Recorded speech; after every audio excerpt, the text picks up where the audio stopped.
Professor रागी। सुचित्रा, हाँ। देखिए, ये सिर्फ मामला प्रशांत किशोर का नहीं है। जो भी व्यक्ति इस देश की राजनीति को थोड़ा बहुत समझता है, राजनीति की नब्ज पर थोड़ी बहुत जिसको पकड़ है, भारत की पार्टियों के बारे में जिसके पास थोड़ा बहुत भी आकलन है, वो ये बहुत आसानी से कह सकता है कि राहुल गांधी भारतीय राष्ट्रीय कांग्रेस के लिए आज के दिन में बोझ है।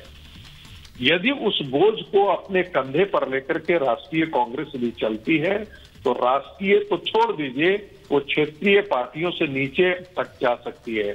और ये कहना अतिशयोक्ति नहीं होगी कि 2024 का चुनाव राष्ट्रीय कांग्रेस की राजनीतिक यात्रा का न्यूनतम संख्या होने वाली है।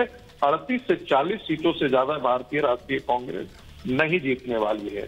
दूसरी बात, यही प्रशांत किशोर को ममता बनर्जी जब अपने बुरे दिन में थी तो पश्चिम बंगाल के चुनाव, विधानसभा के चुनाव जीतने के लिए सहारा दिया था। यही प्रशांत किशोर थे जिनका सहारा अमरिंदर सिंह ने विधानसभा चुनाव जीतने के लिए किया है। ये दूसरी बात है कि आज ममता बनर्जी जो है वो उनके बारे में या उनके पार्टी के प्रवक्ता यहाँ आकर के जो कुछ बात कर रहे हैं, उल्टी पुल्टी बातें कर रहे हैं, वो थोड़ा अशोभनीय है। दूसरी बात, एक और भी गंभीर बात बोलना चाहता हूं कि ममता बनर्जी को सीबीआई, ईडी, जितनी भी संस्थाएं हैं उन सबसे चिढ़ है। उनको प्रदेश में रोहिंग्या चाहिए, रोहिंग्या टेररिस्ट चाहिए, बांग्लादेशी टेररिस्ट चाहिए, पाकिस्तानी टेररिस्ट भी चाहिए। एक व्यक्ति जिस पर 2022 में बम विस्फोट का आरोप है, उसको पकड़ने के लिए एनआईए जा रही है और उसके खिलाफ मोलेस्टेशन का चार्ज लगा रहे हैं। मजेदार बात है, ये वही ममता बनर्जी हैं जो अपने एक पुलिस कमिश्नर के लिए धरने पर बैठ जाती है। ये वही ममता बनर्जी है जो संदेश खाली में शाहजहां शेख के लिए बैटिंग करती है। तब तक कहती है कि भाई उसने ऐसी बातें की है या नहीं, यौन शोषण किया है या नहीं, इसका प्रूफ कहां है, प्रमाण क्या है।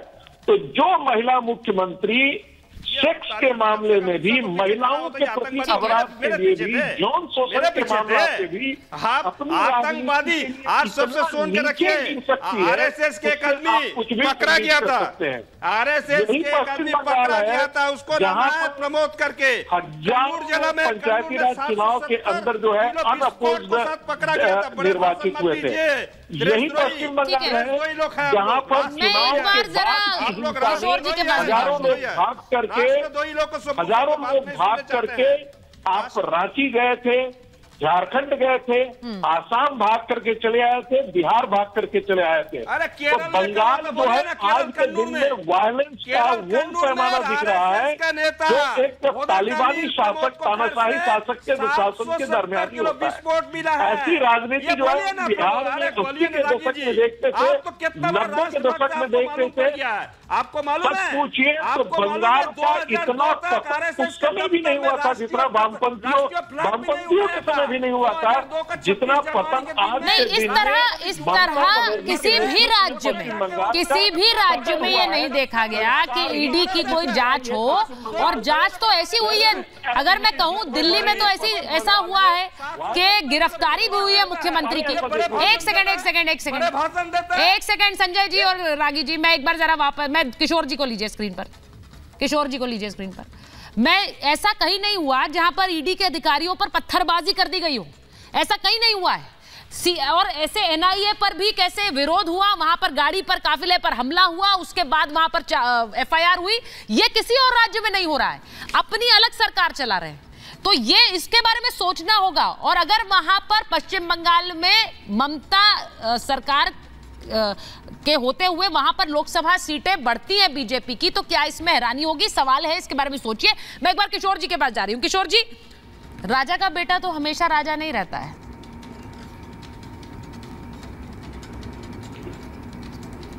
अरे राजा का बेटा तो राजा बन गया था। बीजेपी ने ईडी, सीबीआई, एनआईए इसका सहारा लेके उसको गद्दी पे से उतार दिया। उसका तो असर है जो अच्छा प्रशासन दिया था उद्धव जी ने, उसका असर हो रहा है। और मैं आपको बता रहा हूँ, महाराष्ट्र में मोदी जी का भी सुपड़ा साफ हो रहा है।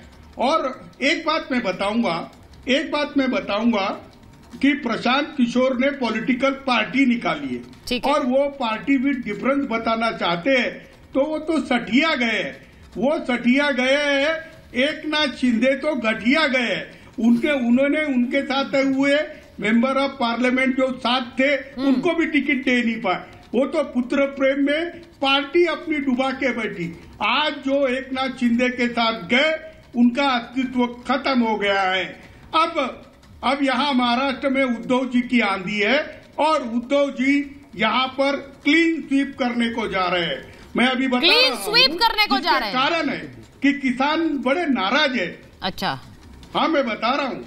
मैं आपको ये भी बताता हूँ, क्लीन स्वीप हो रहा है मेरे बोलने पर। किशोर जी, आप तो बड़े अनुभवी हैं। मैं हमेशा कहती हूँ वो क्लीन स्वीप हो रहा है, वो आपके गुट में पार्टी स्वीप हो रही है, वो उस तरफ जा रही है एक नाथ शिंदे की तरफ। ये स्वीप हो रहा है महाराष्ट्र में, तो ये हकीकत है। वहाँ कांग्रेस को एक तरफ छोड़ रहे हैं, संजय निरुपम ने मोर्चा खोल दिया।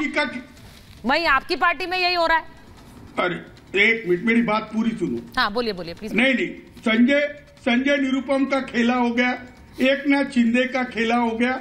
बीजेपी ने उनको हमारे खिलाफ पे हायर परचेज पे लिया था। तो संजय निरुपम के साथ खेला किया किसने? कांग्रेस पार्टी ने किया ना सर। आपके सहयोगी ने, वो टिकट चाह रहे थे, राहुल गांधी ने खुद उन्हें कहा था टिकट देंगे, फिर वो कह रहे हैं मुझे कोई टिकट नहीं मिला। अरे उन्होंने कहा कांग्रेस सोचे उद्धव ठाकरे के साथ ना जाए। सुप्रिया जी, मुझे बोलने दो ना। हाँ, प्लीज बोलिए। आप है ना, मुझे एक बोलने देना। प्लीज बोलिए। पहली बार वो 2.5 लाख से हारे, मैं एक बात बोलता हूँ, पहली बार वो 2.5 लाख से हारे, फिर 4.5 लाख से हारे। वहां पर हमारे गजानन कीर्तिकर जी चुन के आए। गजानन कीर्तिकर जी पाला बदल के एक नाथ शिंदे के साथ चले गए। हमने उनके बेटे को खड़ा किया। अब वो बकवास कर रहे हैं, उनके पास कोई सबूत है तो वही सीबीआई, एनआईए, ईडी के पास जाए।